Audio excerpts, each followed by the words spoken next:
Day one began with a drive from Lubbock, Texas to Four Corners, New Mexico. We've passed this area several times before, always dismissing it as a tourist trap. And well, I wasn't entirely wrong. There wasn't much to see.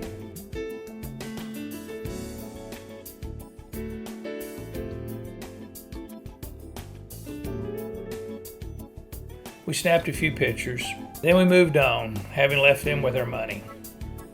This is my friend Randy, who's joining us on this trip. Our next destination was Goose Neck State Park. This is near Mexican Hat in Monument Valley.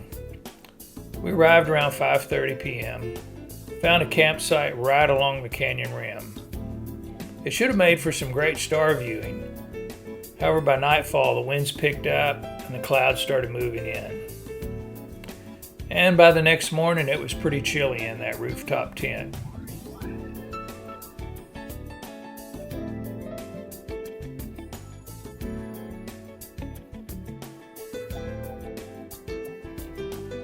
I started breaking down camp while Karen fixed my favorite breakfast, orange rolls. Next, we set off to explore Valley of the Gods. It's an easy dirt road accessible to any vehicle, with plenty of dispersed camping in the area.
From there, we ventured up the Moki Dugway.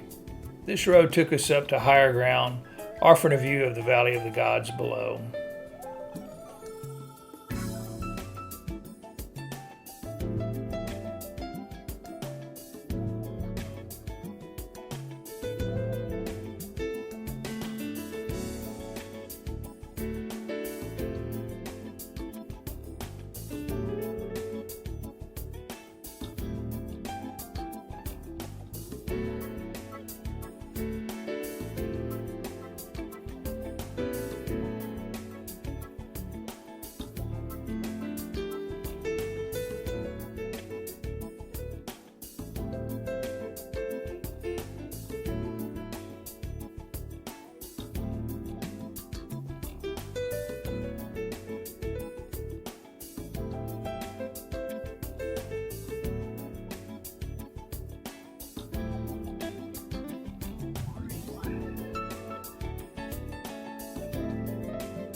Our journey then took us northward,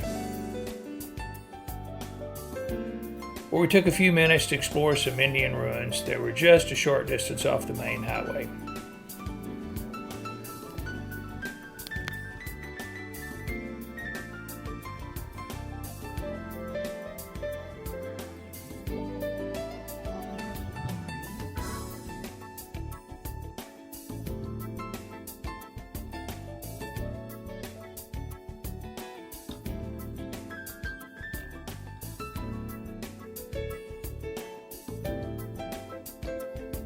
Our destination for this evening is Green River, but for now we're crossing over the Colorado River. This is near where it enters Lake Powell.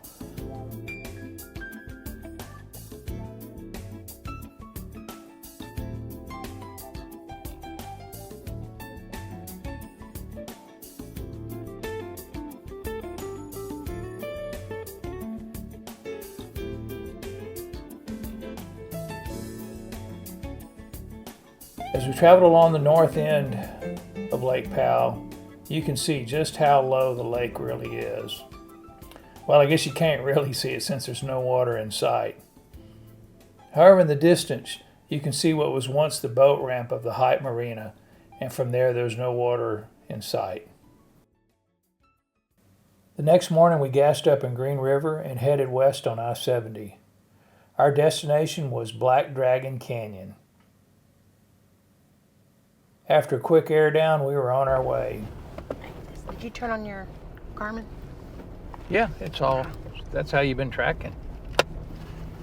True. That's how we missed our turn. No, at least we didn't miss it by far.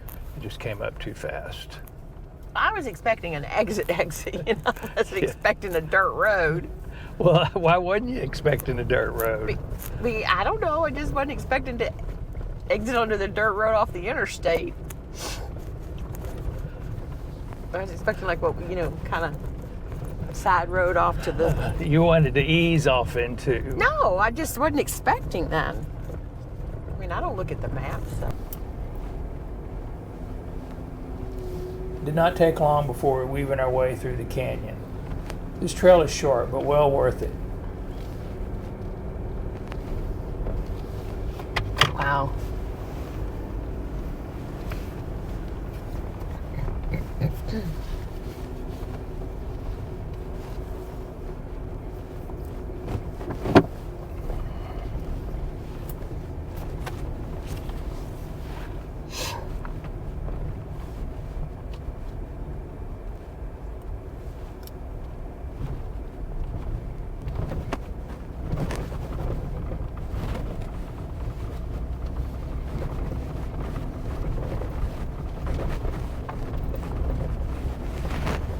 That's pretty cool.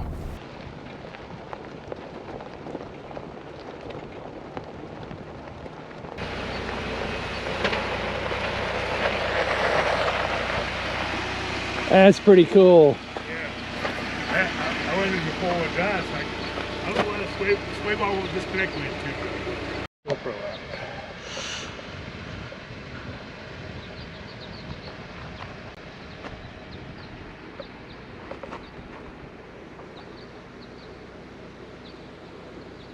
And at the end of this trail, we join up with the Buckhorn Wash Road.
Along this road, we stopped and checked out the pictographs on the canyon walls.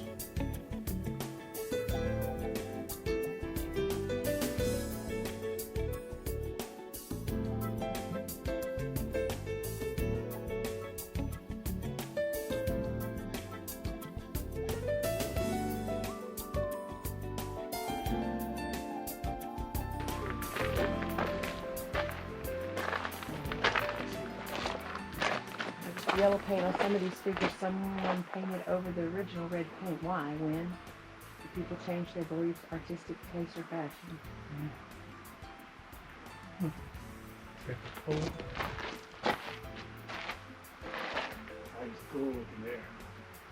Somebody put a lot of work into that one. Is the ground deteriorated that much that they've... Well, that's what they're saying, the wind down there, that one sign. Yeah, but I'm talking like... Oh, this? I mean, up there. But... How did they get up so high? Oh, When how they did they get wrote that high? Maybe they were real tall people. Maybe. This one here has a lot of detail. Yeah, it does. The name's written here too. There's one art thing.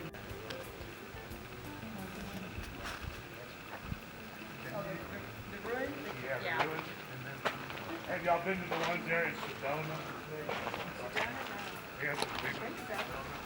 And then they got a big...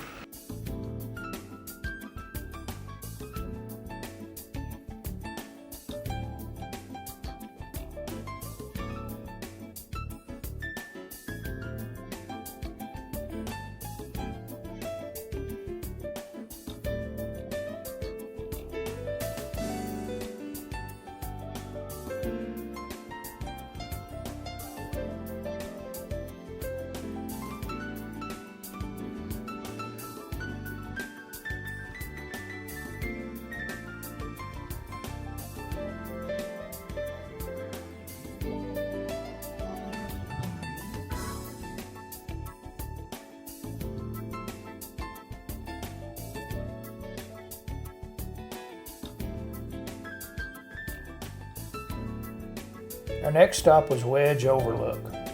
I'd originally thought we might camp here for the night.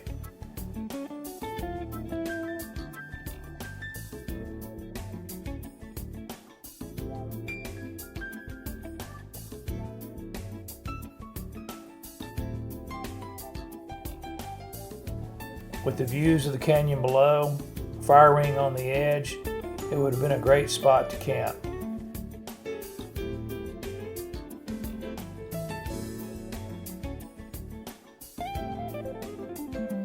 But it was still early in the day, so we decided to continue on. From the Wedge Overlook, we backtracked to Buckhorn Wash Road again, past the pictographs. That's about the time the skies opened up, with heavy rain eventually turning into sleet.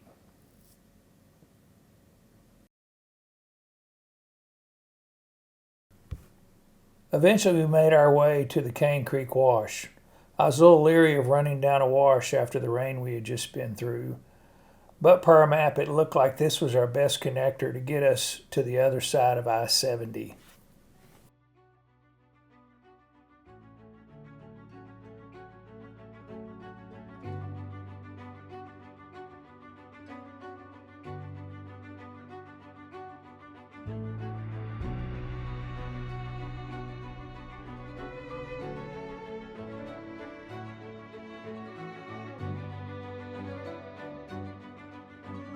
Now you got to check out this old Lincoln Continental. It looks like it's been used for target practice for many years. I'm guessing at one time this area might have been a mine. Not sure though.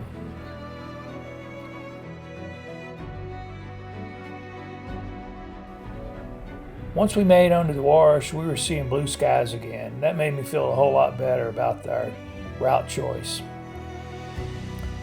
Well, that's until we hit a fork in the road. We could take the long way around or the short way across Fix-It Pass. Head of Sinbad, Fix-It Pass to Coal Wash. So I'm thinking we go up this trail right here Yeah, to my left. yeah. I was just hoping that the name was not a sign of things to come. That's when I figured it was time to turn over the lead to my good friend Randy.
Back to civilization.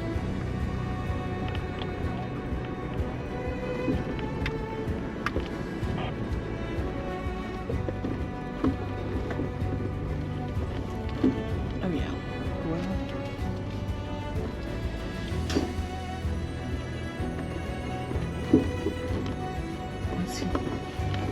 What's he doing? I guess he wants to make sure I can fit, Oh, but you can tell by looking at his Jeep we could fit. The other one looks suspicious.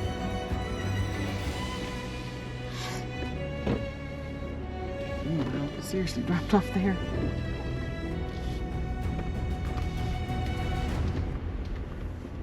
Reed Nelson something. Drive. after we crossed under I-70, we noticed sleet on the side of the roads. I'm guessing the storm we'd experienced earlier had moved south while we were in the Cane Wash or on Fix-It Pass. Anyway, we continued down this muddy road for quite a ways.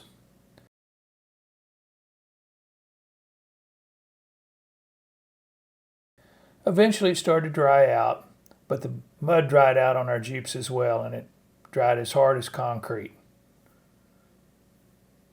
We were making our way to Goblin Valley for the night when it dawned on me that we should probably get gas before we attempted tomorrow's route. So I radioed Randy and said, hey, we need to head to Hanksville to get some gas.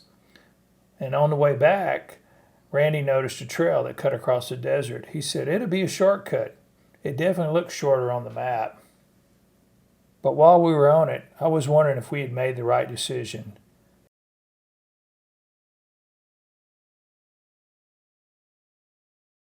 At one point, the road played out, and we found ourselves wandering around in circles for a few minutes until we could pick the trail up again.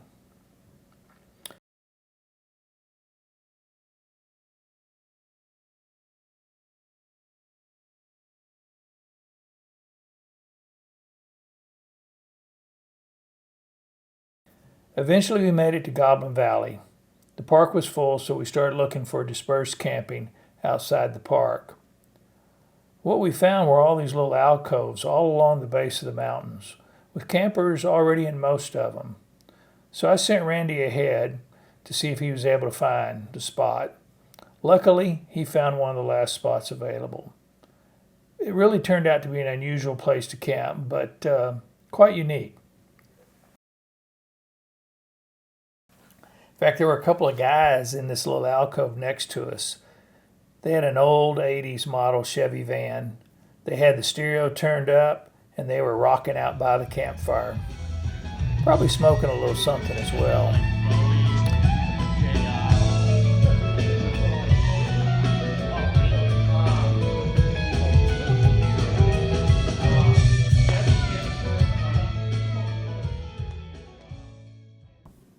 Day 4, we woke up to some chilly temperatures. I had some work to do on the Jeep. All the mud the day before had dried and was preventing the side steps from extending. This in turn had blown a fuse.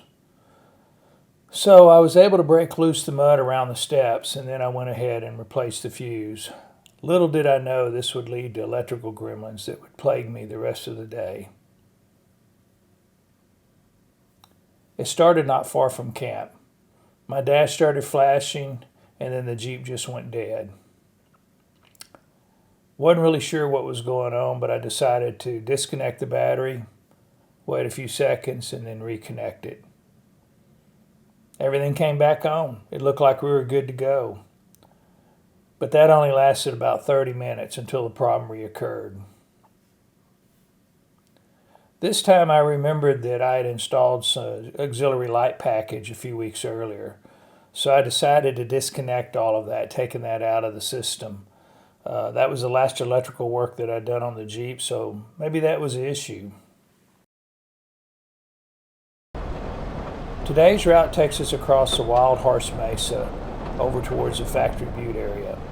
This is where we'll find the Moon Overlook.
The Moon Overlook is a vast area that does feel like you could be on the moon. This is a real popular area for overlanders to camp out at night and then wake up in the morning and shoot video or take pictures of the sunrise coming over the horizon.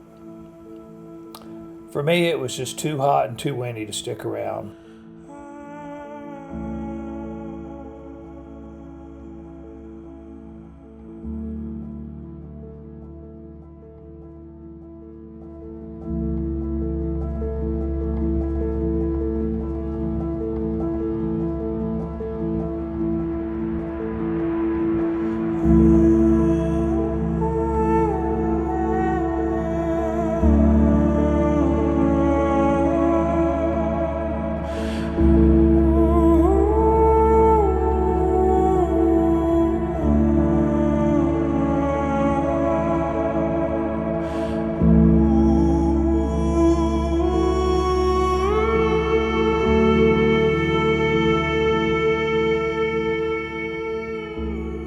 Seems like we're in the middle of nowhere when those ugly gremlins reappeared. However, this time, disconnecting the battery and reconnecting it had no effect. After about 20 minutes, I gave up and asked Randy to pull around in front of me and hook up a tow rope. Our only choice was to tow us back to the nearest blacktop. But just about the time that we had got the ropes hooked up, I decided to give it one more try, and to my surprise, hooked the battery up and the Jeep came back to life. So we looked on our map, found the nearest path back to civilization, and headed that way. Once we hit Blacktop, we drove back into Hanksville once again for some lunch and me to try to figure out what was going on with the Jeep. Luckily, a quick search on the old Google machine, I found that a loose chassis ground can cause this problem, I knew exactly where that connection was, so I headed out to the Jeep to have a look. And sure enough, I had failed to tighten that nut that holds the chassis ground, and that was causing the intermittent problem. So, problem fixed, clearly an operator error.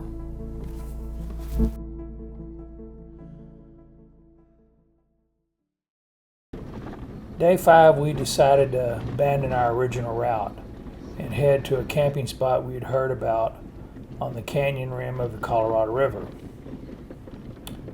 We started out our route today just south of Bryce Canyon. That's when we came across this cattle drive, something you don't see every day.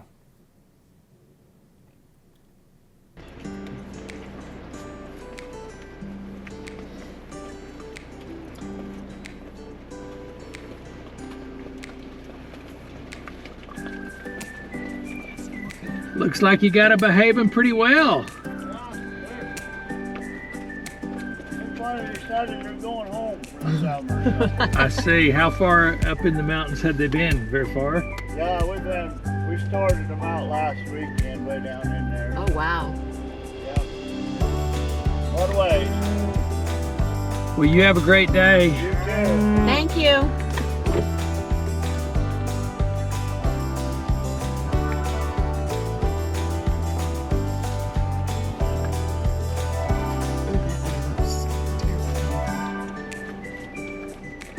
How many of y'all got in this herd? This bus? Yeah. No, maybe 70 all the way up through there. Y'all have a great day. Woo.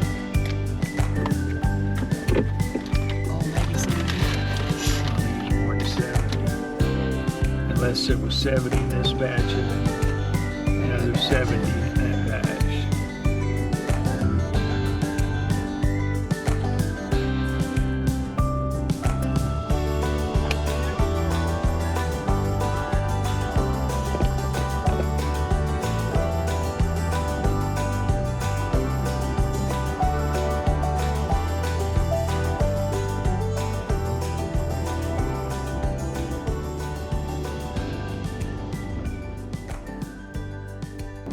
Eventually we popped back out on the blacktop and made our way across Glen Canyon Dam and into Page, Arizona, where we need to gas up.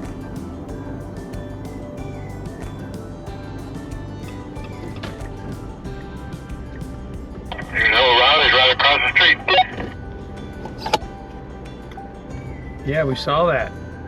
Oh great, my pump here is, this pump here is, the front one's not working.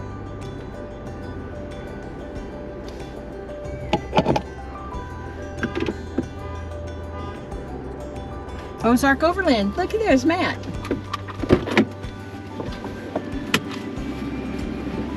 Small world. And Kara, I guess. I gotta go over and say hello. Well, hurry up before he takes off. He's about to leave.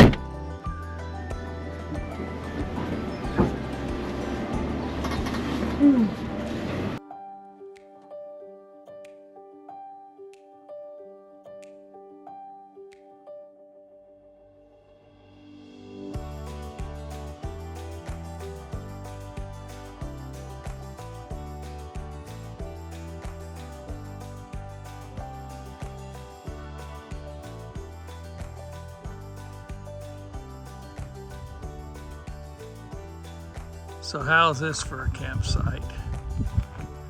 This is the very beginning of the Grand Canyon. Up just south of Lee's Ferry a little bit.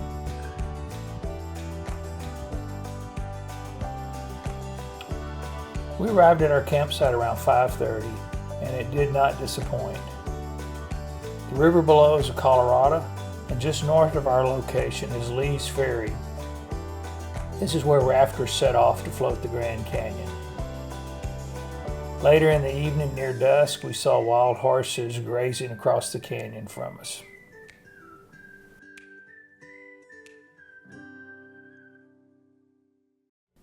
What a great location to wake up.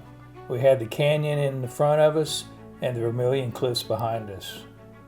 We took our time breaking down camp. I wanted to get back to our original route, and the best way to do this was to head west through Zion National Park over to Hurricane, Utah. Zion's always a treat, but this time of the year it can be really crowded.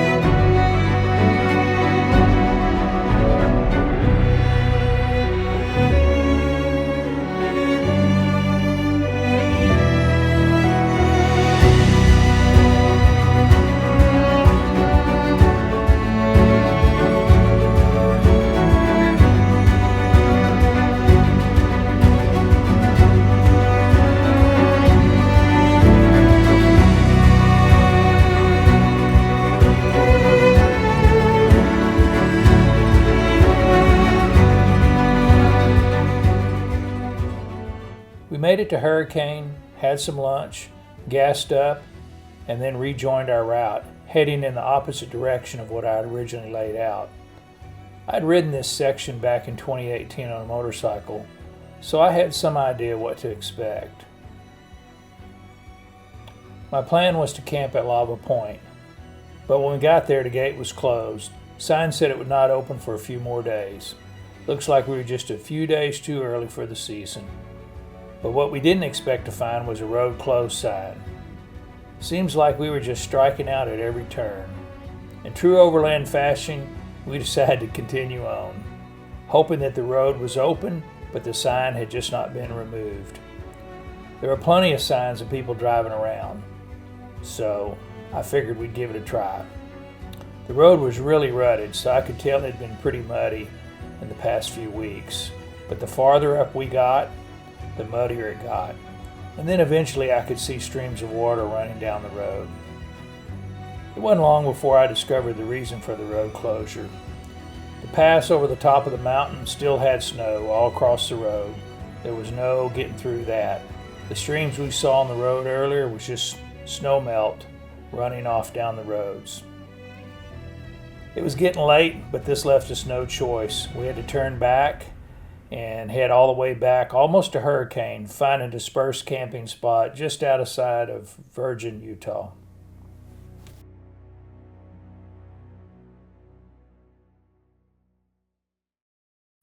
Day 7 was the last day of our Utah and Arizona adventure. Because of the road closure the day before, we needed to make a new plan. I knew that Randy would be heading home the next day, so I wanted to finish up our trip with something pretty cool. I'd been across the Grand Escalante staircase years ago, and I always wanted to go back. This is a route near the Utah border that crosses over into Arizona and finishes up near Lake Powell. It has a variety of terrain with some really cool views as you descend down into Lake Powell.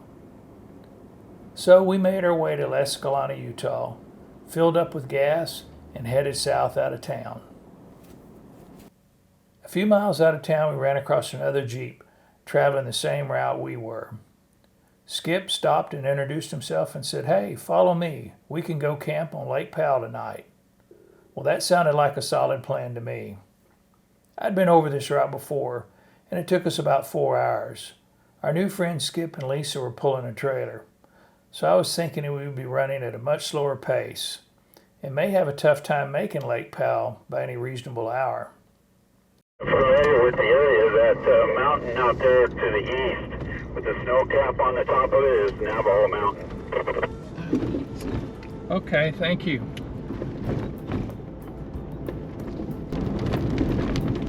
There's a Carcass Canyon Wilderness Study Area over here. He says it makes it down towards the river. So, the Lake Powell. Well, it does, because here it's right here. I mean, we're pretty much running parallel with your green line. We're just on the other side of it. See, you're over here on this track, and Yeah. I think you were going to take a harder route, maybe down over there somewhere.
This is the section where we crossed over the top. My original plan was to camp here for the night. On a clear day, you can see forever, and I can only imagine what the stars would be like at night. But today was overcast and windy, so we were lucky to meet up with Skip and Lisa to show us a route down to the beach on Lake Powell.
Once we got down to the beach, you could see just how low the water level was. Chip said the beach we were parked on would have been underwater just a few years ago.